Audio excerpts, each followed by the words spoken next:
This is an R Media podcast. What is art, right? It's telling a story of a time or a place or something that means something to the person. I think homemaking is making a huge comeback in popularity. Create a story that works for your home. Do start with a story that's overarching on what your home's going to look like through social media and magazines. There's almost too much to see. Which avenue should I go down?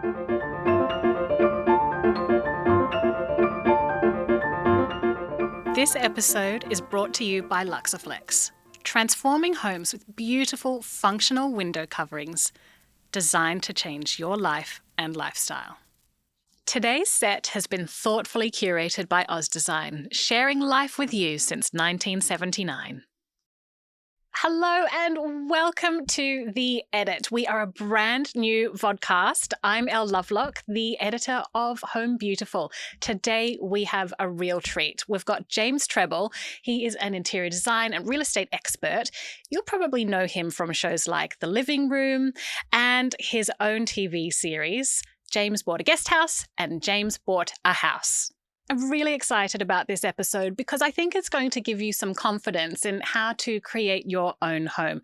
And James, he has all the tips and tools that he's about to share. If you are in the market to buy, you are really going to love this episode because James has the best tips on what eras to buy and what to look for. James Treble, you are back. I'm back. You're It feels back. fantastic. Thanks for joining us again. Well, thank you. It's exciting, and I'm so glad that the podcast is doing incredibly well. I've got a lot of colleagues telling me they've been watching and listening, so well done. Thank you. Well, we're changing things up today. We're going to you? get straight into the mystery drawer. The mystery drawer. We need like a drum roll. I know. So you remember from last time. Yes, I This is do. where you bring something from your mystery drawer in your home, something we don't know about you. Yeah. This one's a little bit different. It's actually not a mystery drawer. It's a mystery wall because I've taken this off the wall of my house. Okay. I've wrapped it up in a beach towel. Fantastic. What's in your mystery towel? My mystery beach towel. So I think today we want to talk about how to create a home and what a home means. And I think it's about personalizing things. So I have brought an artwork Oh, I recognise this scene. from, you might recognise this scene, any Sydney-siders. I think people can recognise it from around the world. So this is a painting from my partner. So Sandro did it. Yeah. Oh, So Sandro, he did this. he's a painter and a sculptor. I'm very spoiled to have such a talented artist as a partner. We argue about colour and contrast and texture because the world of an artist and the world of an interior designer overlaps. But he thinks green is a primary, so it's really strange. And what's interesting about this piece is that he's normally a figurative painter. So Sandra won the Sulman, which is part of the Archibald. That's and incredible. A lot of people don't know. And unless we fake his death or chop off his ear like Van Gogh, it's the life of an artist is quite tricky. But he's doing a lot of painting again. He's going to be having a show this year, and he does sculpture. So the reason I brought it in is it's just so quintessential. This is on the walls of our house on the Central Coast, so it's not in Sydney, it's an hour north, but it tells the story. I love the colour. And I think when people are creating their own home, of course, when you've got a watch budget, you might get some generic art from a store, right? But go to little galleries and ask to go through their drawers and their backlogs, and you find things that are not overly expensive to get something that tells your story. When you go on holidays, go to the markets, go to, the secondhand stores, the salvos and the bargain shops, and look through. And sometimes we buy old paintings just for the frame because it's something really beautiful. But I do the exact same thing. I absolutely love rummaging through a bric-a-brac shop. Yeah, and I seeing, do. I'm shocking. And I stop and curb, go really slowly past council pickup too. Curb crawl, that's not the But right do you know thing, when, is it? I don't know, it sounds seedy, but I don't mind. Creatives can be seedy. And do you know what? When people are creating colour schemes, sometimes people get overwhelmed. But can you see all of the colour inspiration in there? Like I could pull out these colours and put them in a cushion or put a throw or pull something out into a lounge chair or an ottoman or an armchair, a feature. Like there's so much inspiration to create a scheme off the artwork. Do you see an artwork and then just visualise a room? I have done. I think it's great to do with children's rooms too, to get them involved. I think young girls really awake for it. Boys aren't so into it, but when they're little, they seem to be. Yeah. And then they get really cool and I don't want to talk about that stuff, you know. But when they're quite young, let's get an artwork and it could be, you know, their favourite picture, whatever it could be Bob the Builder. Yeah. And just let's pull colours out of here and that's the throw and that's the cushion on your bed. And so that's my little start-off point. And look, I love it. And we're very spoiled to have a wake up in the hallway. And do you know another thing with artwork, Elle, is we move our artwork around our house. I do too. I store some under the bed because, you know, I don't always have all the walls to accommodate the art, but I don't want to pass up a great artwork. And when people come over, it's weird to see that they interact differently. And I think you feel differently when you go down the hallway and you go, hang on, that artwork's not normally there. It's in another room. Yep. It changes completely how the house feels to you. So I think it doesn't have to be a spring clean. No. It's great for the new year to be positive, you know, and transform your home. So take me on a tour of your home. So this is where Home Beautiful, you know that we are known for our home tours. Yeah. So this is a bit of a tour for the senses. Talk us through. I want to know, when you open your front door, what is the first thing you see? Well, the first thing I see is a double set of yellow front doors, and that's my front doors are bright yellow. Yeah. And I open those and walk through. I look through glass. We've got an entry foyer into our deck area of the house. Yeah. And on the left, we do have a really large artwork, another one of Sandro's actually. So our house is not just an ode to him. We have lots of artwork. Do you do art? I can draw. I can draw in 3D upside down. I've made things. I've dabbled. I've done some pottery. I think. Are you allowed to put it up in the house? When Sandro and I first met 21 years ago, I had a print of Starry Nights of Van Gogh, and Sandro said, for this to work, that's going. No prints in our house, right? It was the hierarchy of snobbery of artwork. Yeah. Don't worry, we all do that. And you know what? I don't see anything wrong with that because I like that particular painting. And we went together to the opening of the Van Gogh Museum in Amsterdam when it just opened. Yeah. I think art is really individualized. And do you know what? I'm really open-minded because I get clients. I understand for the blokey blokes, their version of an artwork is a signed footy jersey in the games room. And I'm okay with that because it still tells their story. Are you? See, I am. I'm not. My husband is a mad golfer and he's, this is awful, he's got some of his golf trophies, his own, that he's won. Yeah. And they're in these big frames and I wouldn't you let can't him have it. put But do you know what? If that goes into that room, that man cave room, right, that Fred Flintstone room, I still think that what is art, right? It's the telling a story of a time or a place or something that means something to the person. Yep. So for me, it's still their artwork. And I would look in and go, okay, it's a Parramatta or Sharks or whatever footy team or soccer team. And maybe, okay, let's look at that and look at the colour of that and can I put that in the room somewhere else to make this room feel aesthetic somehow instead of just like not matching at all and looking really shocking. So I think it can still tell a story because I work with lots of different clients, right? Yeah. And I want it to tell their story. And anyway. Let's go back to your story. So going through our house. So through the yellow doors. Yeah. We bought a really ugly red brick house and I transformed it. And we did an online show about it and we transformed this house. So it was an ugly red brick house on the central coast of New South Wales. It's now a north of Sydney. Yeah. And we moved up. I've still got a family home in Sydney, so I travel between. I've still got a lot of clients in Sydney, so I travel all over the place.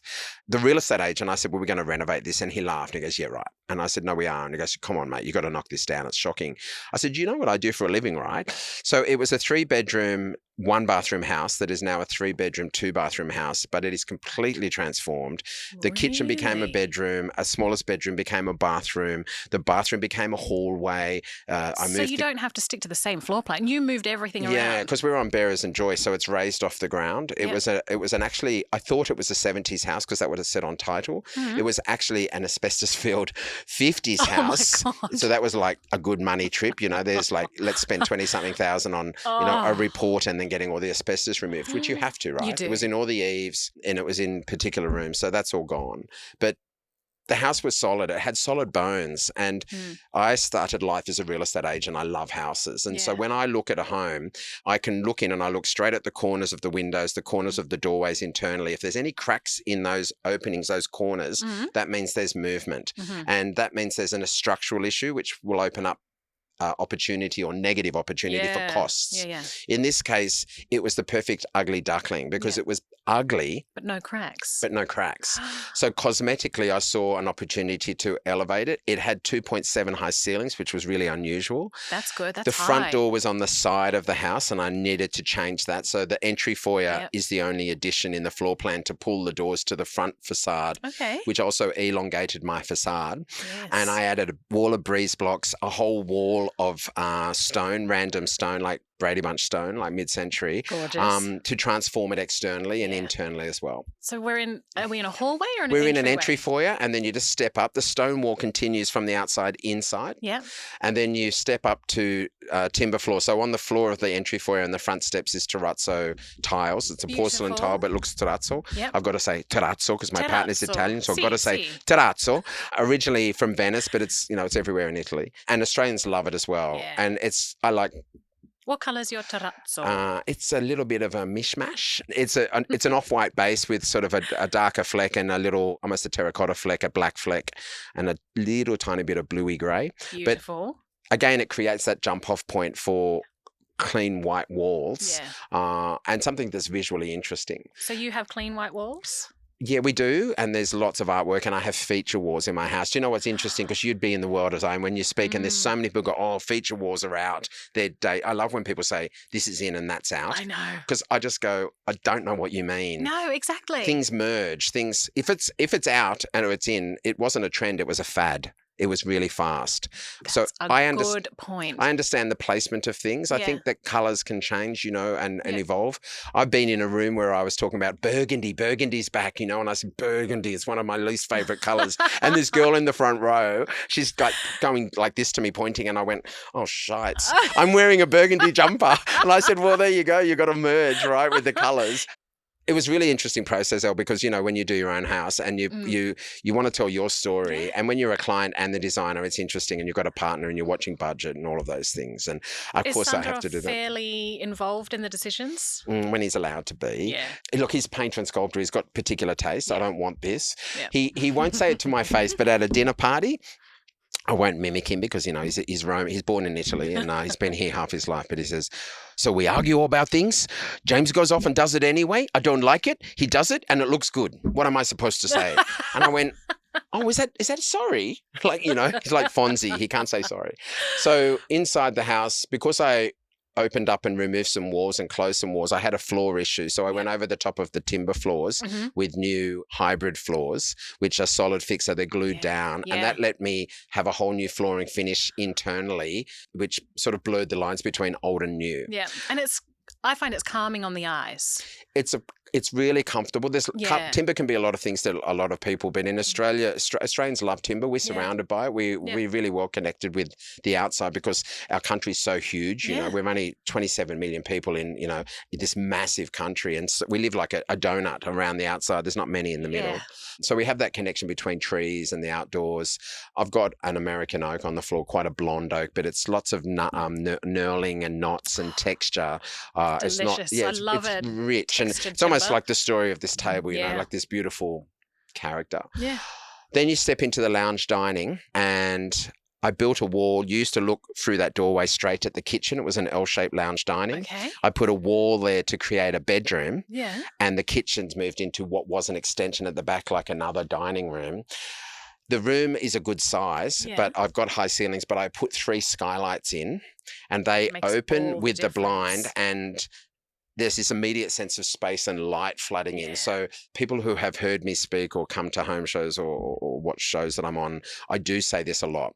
Natural light and airflow are the 2 things that I look at in every client's home, whether it's a renovation or a rebuild, our initial appointment.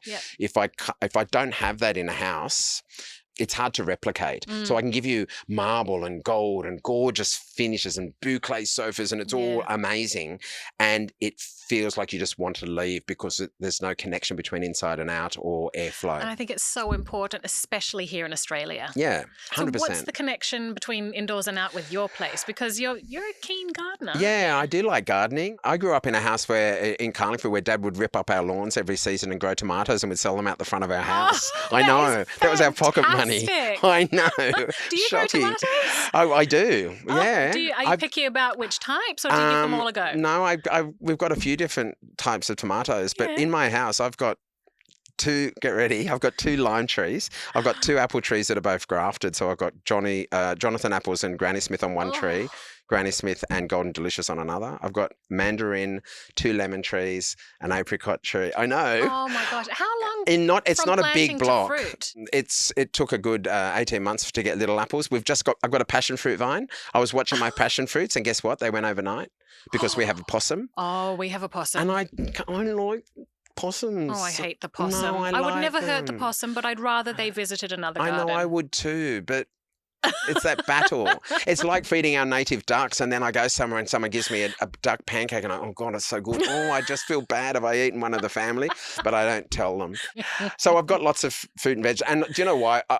I work in the space with clients. I do work a lot. I work ridiculous hours, and I work pretty much 6 days a week. I travel a lot for work, and I work in various TV shows. You never stop.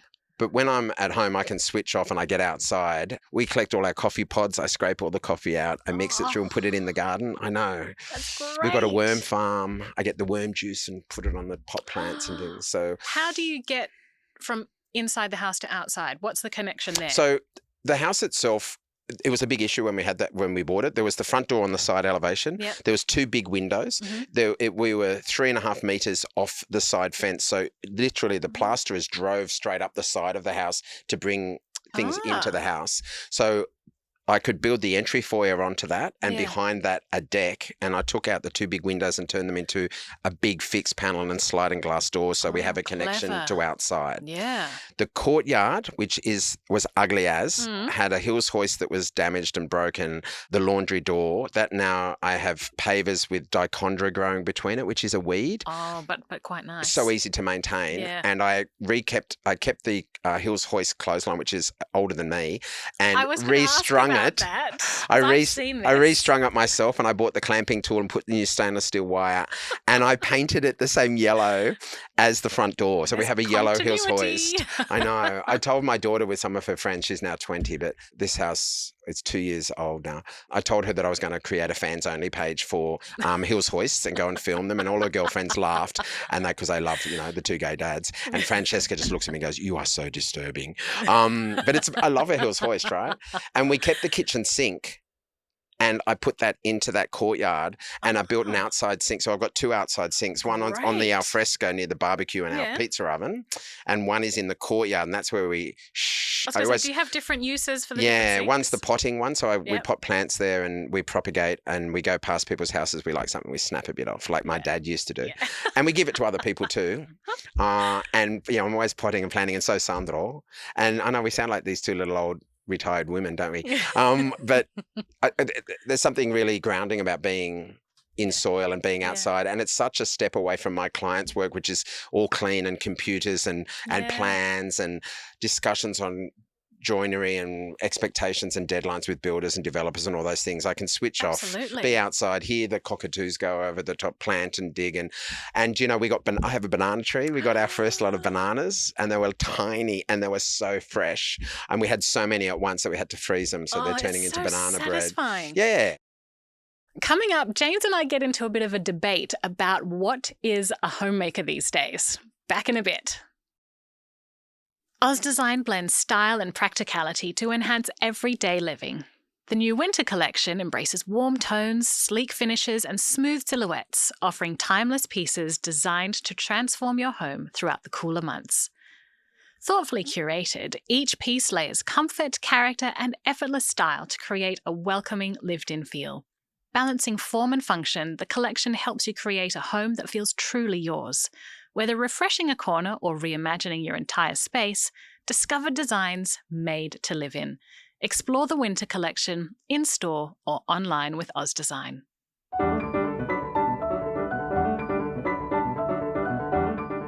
Paula, welcome to the Edit. It's so lovely to have you with us and to talk all about trends. Thanks, Elle. It's fabulous to be here. Trends can feel quite overwhelming. Definitely. Thinking Absolutely. about whether should I buy into a trend? Should I let it pass me by? Is that a good idea, a bad idea? How do you guide customers when they come into store, saying, "I've seen this and I really love it, but I don't know what to do with it." Yeah, look, I think that's a great place to start, to get in store and to talk to the teams and to just get feedback from them as well. Yeah. Often you don't want to ask family or friends because it's sort of a personal moment, right? And everyone has an opinion. Yeah, and I think it's sometimes nice to sort of surprise everyone with where you take things. Yeah. So I think it's good to go and talk to, all of the sales teams across all of the retailers and start to understand that they can give you solid advice because they've been talking to customers day in, day out and really putting together the elements that are drawing attraction to people. So, from our perspective in our furniture stores, we will piece the trends together in subtle ways. So it might be that it's a colour blend. So we might use our taupe or oatmeal-y sofa and then we'll bring in that little hint of mustard. Or that little hint of rust. It could be that we want to be a little bit bolder in one area with colour mixing. Yeah. And it might be that we take the rusts and burgundies and offset those against a deeper charcoal. Yes. So it could be colour play that we work to create.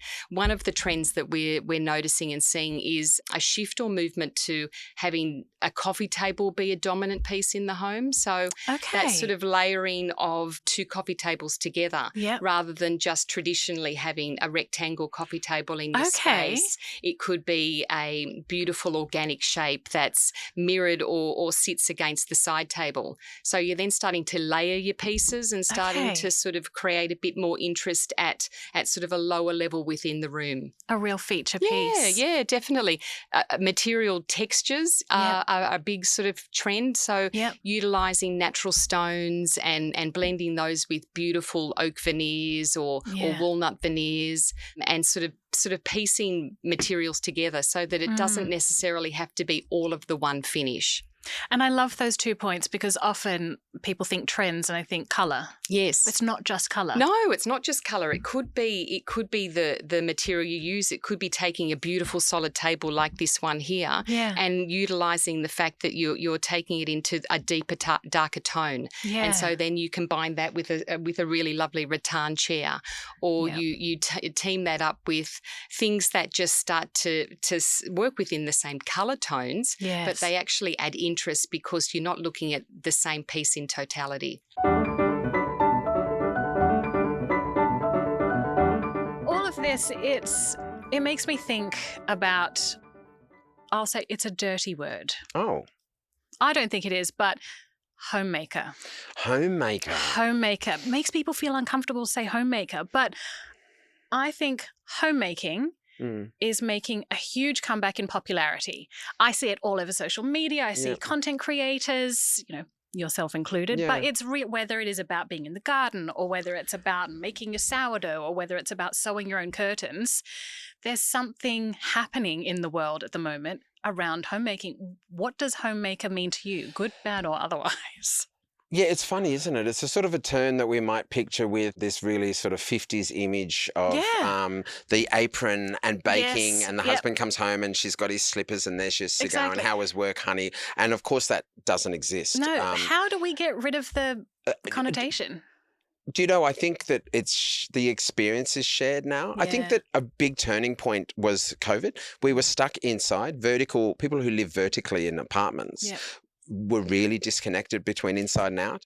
That term mental health is said all the time now. I never heard that word when we grew up. No. If I said to Mum, I never said, I've got bad mental health, Mum. Mum would say, like, get off the lounge and bloody get outside. And, go, we grew up with veggies and everything. Like, go pick the carrots for dinner from our yard, right? Exactly. Get out on your push bike. I don't want to see you. Come home when it's dark or when Skippy finishes.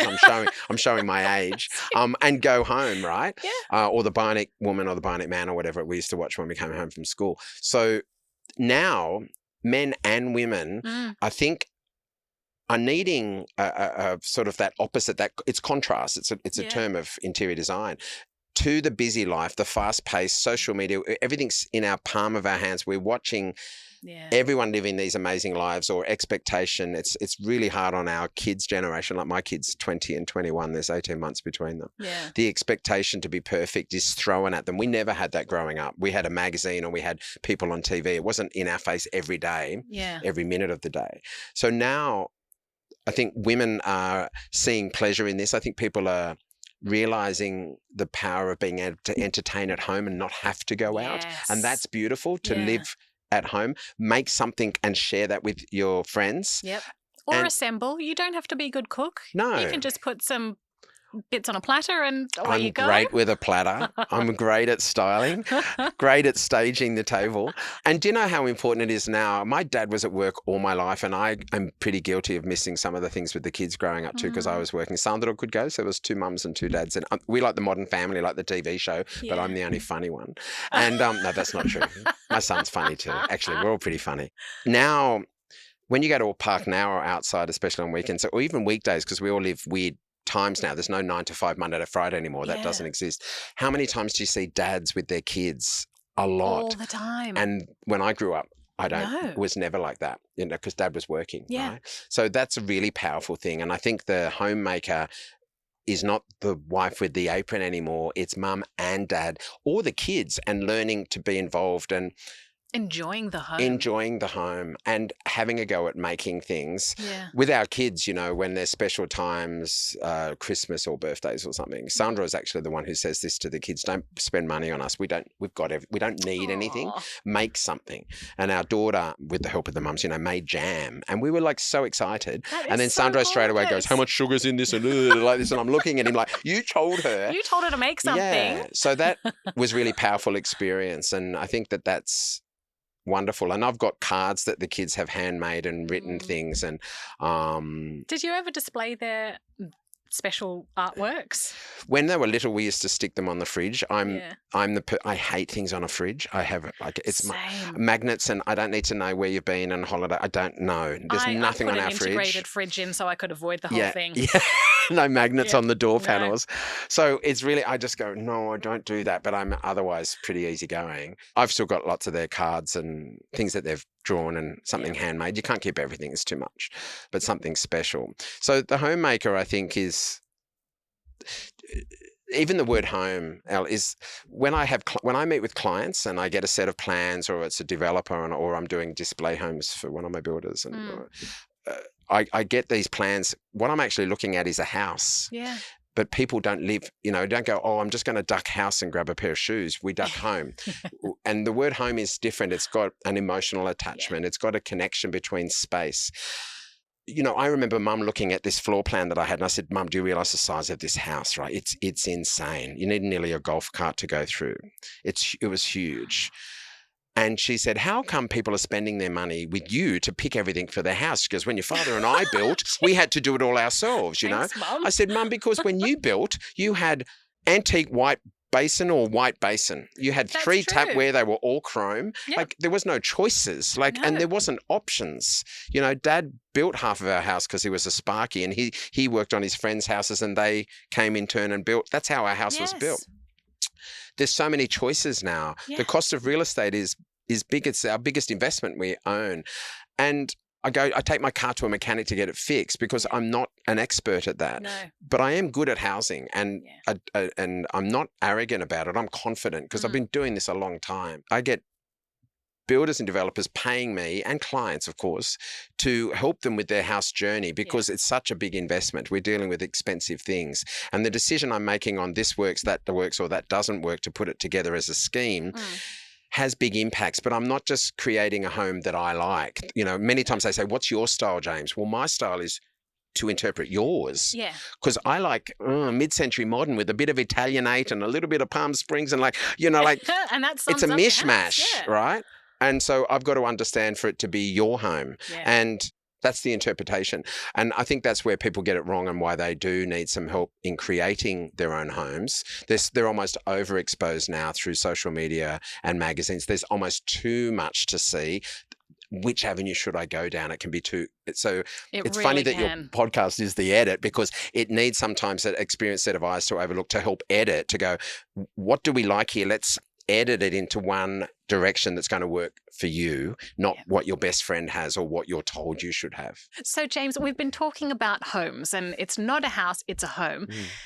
What advice do you have for people who are creating their own homes, but they don't know how? Because I think you and I are fairly well versed in how to do this, but what about people who aren't? I think people get a little bit overwhelmed, especially because there's so much information flooded through social media of the expectation of what you're supposed to look like. Yeah, I actually helped renovate my sister's kitchen and a butler's pantry, which was an addition during COVID. And she said to me, they call me Jamie in my family. She said, Jamie, is pantry porn really a thing? And I was like, well, yes. And she'd watched Gwyneth Paltrow's Pantry Porn, right? Where everything was labelled and it was perfect. I said, do you think she actually does that? Like, she goes, I don't have time to take all my shopping out and put it into a container and make it organised. So it's got to work for the people in the house. Yeah. I almost sort of segue back to where we started with the artwork. So this says a lot. And I think if people... For clients, if they go somewhere or they fall in love with something that tells their story, no matter what that is, maybe it's not the footy jersey, but it's something, a nice piece of artwork, then there's so much that can be drawn from that by a design professional to help put it together. For clients who are doing the DIY journey, and I was doing this as a kid before I had any training and was into, being qualified as a designer and working in that space, you learn and you put together things. And I think people, if they're inspired by something, so an artwork can help maybe direct the story and get colours. Otherwise, I think I've had a client, I think of this as you asked me the question. I remember, I'm trying to think of her name. She turned up, unlike any other client, they were downsizing. So the family had grown, they've sold this large home and moved to a big home, but smaller. She brought cushion covers. She brought this set of knives and forks that had really interesting turn detail on the handles. Like, she brought all these things that I had never had any client bring so much before. Her Pinterest pages were done by a professional. So she really had all this time. They were retired.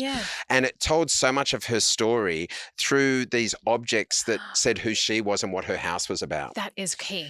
And so sometimes for people who are a bit lost, maybe go to your wardrobe and pull out some outfits that you like. That for, I think women, it's the skirt or the scarf or that, I don't know, that crazy Camilla that you wear. Or for the guys, it can be clothing as well, or it's an object. It might be, I don't know, they're race cars or fishing rods or whatever it is, right? It doesn't matter.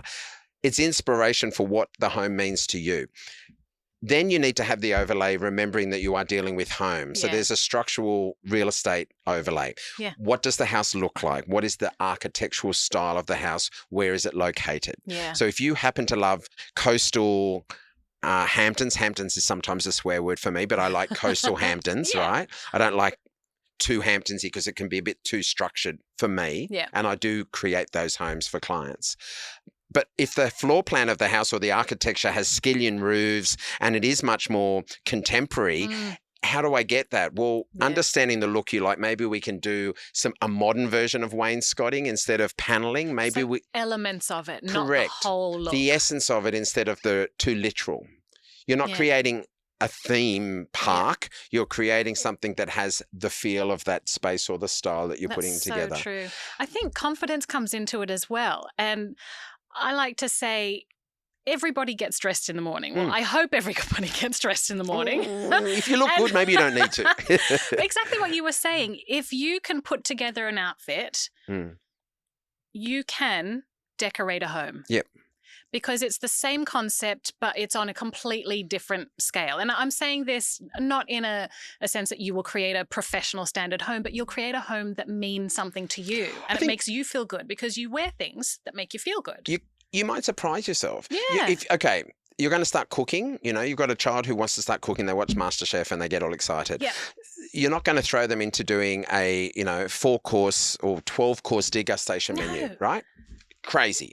So the same thing for a house. Why not start with a bedroom, a guest bedroom, your bedroom, see how you go. A hallway. A hallway is really interesting because it's a transition space. Where is artwork? Think about how the light shines through that room onto that one wall. Can I bounce light off there? Can I create a focal point at the end of that long hallway? Is it a mirror? Is it an artwork? Is it a darker colour? Is there something to draw my eye? If you start with one small room and you work, then I think that you can create an overall look. But here's another weird analogy for you. I'm a Star Wars freak, right? Are you? Love it to like crazy. I watch all the time. I know. So, but in my generation, for people who aren't Star Wars freaks, they know Star Wars, the term. For my gen, what is now episode 4 was episode 1. So the first episode was started. George Lucas wrote this story, but he had the whole story written and he knew he didn't have the technology to make the first 3. So he started with the middle story first and then he made the next 3 and then he went back. Yeah. And the reason I'm using this parallel is I see where you're going. create a story that works for your home and start where you feel comfortable, get your confidence, get the colors right, maybe pull together the inspiration, but do start with a story that's overarching on what your home's going to look like. Is it coastal getaway? Is it a modern farmhouse? Is it a mountain escape? Is it something that's got an overview of a style and that keeps you on track. And then when you build your confidence, I would usually leave the living, dining, kitchen area till last, especially kitchen because it's an expensive room as far as joinery. If it's cosmetic and styling, that's different. If it's an aesthetic, but if it's to put it together, I think it's a bigger thing. Once you've got a story that you're telling, then it allows you to stay on track. What are some genres of houses that are not popular at the moment that you think these are a bargain? I think the 70s houses are fantastic. I think the 70s was such a great design decade. I think 60s homes are pretty strong as well. Some of the 80s stuff, we started to build things quicker and they started to be aware, builders and mass production housing started to be aware of how to create properties that were based on the sizes of materials. So we can get so many sheets of plasterboard in this product. We can get so many lengths of timber, and houses started to be designed in the 80s based on materials to maximize the amount of material and make them more cost effective to build, not necessarily cheaper to buy. Skirting and architraves became shorter and therefore more cost effective. Well, it was budget. It's contemporary, right? It's time. All the mass housing that happened after World War II, without getting too intense, a lot of it was fibro and cheap. And then because we needed mass housing cheap. So it was timber frame, clad it with fibro and get people into houses. And we cleared bushland and built suburbs. Then we started to become a bit more affluent into 60s and 70s, and the triple fronted red brick house appeared in cream brick, and there was more design, and we all wanted to have the Brady Bunch house, but we didn't quite have all the technology and the budget for that yet. And then we came into 80s where we had the big boom and bust of the 80s, shoulder pads and heaps of hair and money. And then it collapsed. We had a recession. And so then 90s and into 2000. So it's really interesting to see the cycle of style. If you buy in a good location, then you are, as far as a good suburb where there's amenity. It doesn't have to be by the beach or by the ocean or, what makes a good location? And how do you find out? You would look at I generally look at house pricing, how it's going in that area. I think that everyone can do that these days. You can go on one of the websites of, real estate or Just Listed or something and see how houses are selling. You need to find an area that works for you, for your location, for your schools and your work. That's the reality. If you're working from home, you can travel further now and be more remote. So that opens up the regional centres. And you've seen that particularly in Victoria with Bendigo and Ballarat, where those town centres have grown because people can be there and still go to the main city of Melbourne if they need to, but not every day. So I'd look at what works for you as a person. Then you need to look at what else is happening in that street. Ideally, I don't want to build my beautiful new home or renovate an existing house next to a quarry, next to, a garbage tip, next to a car park. So you need to know how that relates to the rest of the suburb. Then you need to look at the structure itself. In our case, the house had good bones, so I could renovate it cosmetically. And I knew, because we were raised off the ground with bearers and joists, it's called, get under the ground and move plumbing to relocate those things. If I was on a concrete slab on the ground, I can still do it, but it's harder. I've got to cut the slab and put pipes to remove plumbing. So that's a real budget thing. Yeah, it makes it an easier process. Otherwise, the step becomes, how much am I going to transform this place before it becomes too cost prohibitive that it makes sense to knock it down and start again? And then, of course, I work with builders who do exactly that and build new homes. if we both go on holidays, you're younger than me, so you don't need anything done. But I might, I don't know. I say to people now, keep I'm your 75. I'll yeah, have stop you it. know. The lighting's working for you. I have a good friend, Dara, down in Melbourne, and we, through COVID, we spoke to each other. She has a tile store, and we say, anyway, keep your chins up, because we both joke about getting older. We have multiple chins. If I get so much work done on this body of mine, how much am I going to go before it's like I'm not looking like what I'm thinking I'm looking like. Yeah. So if I renovate a house, how far can I go before I'm not realizing the dream and it's not what I'm trying to replicate? For me, the floor plan, the number of rooms, adding another bathroom, 2 bathrooms, I think is fundamental for any house. Yep. Like living in one bathroom house is really tricky these days. So it's a good idea to look for a house that has 1 bathroom, but the potential to have 2. Yeah, and that could be a laundry. Maybe I in lots of homes, people want to, what's important? Freestanding bath. Butler's pantry everybody loves, but a butler's pantry might actually be a laundry, because the laundry is usually located near the kitchen. So why can't I have a butler's pantry that has a washing machine in it? I've got a sink, I put storage, and now I've got a butler's pantry which has added huge value to my house. Or in my case, like I did with our guest house, why can't the laundry be taken out and put into 2 doors in what is presently a linen cupboard in a hallway? Is it deep enough? It has to be deep enough to close doors behind a washing machine. So I need about 700 or 750 deep. But if I could do that, do I need a whole room for a laundry? Maybe I could just relocate that, and I've gained this extra room without knocking down any walls or extending the building. It's always cheaper to go out than up. In real estate. Okay. But if you can, it's about reconfiguring the floor plan to make it more functional for you. And there's another term we use a lot called multifunction rooms. And for me, the biggest one might be a study that has a fold-out bed, like sofa. So it's a work from a home space that is also a guest accommodation instead of needing that extra room. And if you're renovating these days for a 2-story house especially, I would always try to put a shower in a powder room so that it can become a guest bathroom if there's another room next to it, rather than a powder room where there's no shower. So when mum and dad come to stay, or that friend or family from overseas, they have to go upstairs to a bathroom. That's an investment. All right, James, I have the big question. The big question. Big question. What makes a home beautiful, in your opinion? I think a beautiful home is one that tells a story, and I think it should be visually interesting. I think that it should be a home that you can walk through doors and be inspired. You don't have one focal point to look at. You maybe have multiple, so that you find yourself skimming through the space, and that's achieved by interesting shapes or textures or contrast or colour. And that should work through all of the rooms, but that story should be unique to the people who live there, and it should relate also to the architectural type of the house.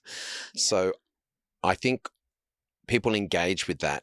When you walk in there, it's that feeling inside that you go, this is interesting. Even for me, I talk a lot, as people might know by now. When you walk in and you're almost silent because you look, instead of go, oh, there's a fireplace, like, oh, fireplace, artwork, oh, look at that colour on the cushion. You almost find yourself skimming around through the space. That's powerful. If you can get people emotionally engaged in a space, it adds huge value if you're selling. And I used to do that as a job, styling to sell.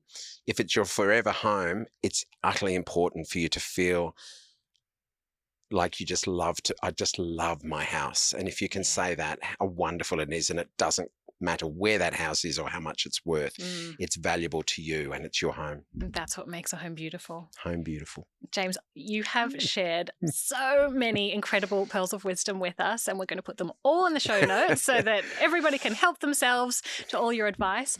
Thank you for Pleasure. coming Thanks, back. Look, I love being here, and I love the podcast. Congratulations to you and the team. I know it's a big thing, and it's wonderful to have conversations about housing. We could do it all day, and hopefully people benefit. Thanks so much. This episode is brought to you by Luxaflex, transforming homes with beautiful, functional window coverings designed to transform your light and lifestyle. Thank you to Oz Design for our beautiful set. Come and visit the experienced team in store and see the collection for yourself. This is an R Media podcast.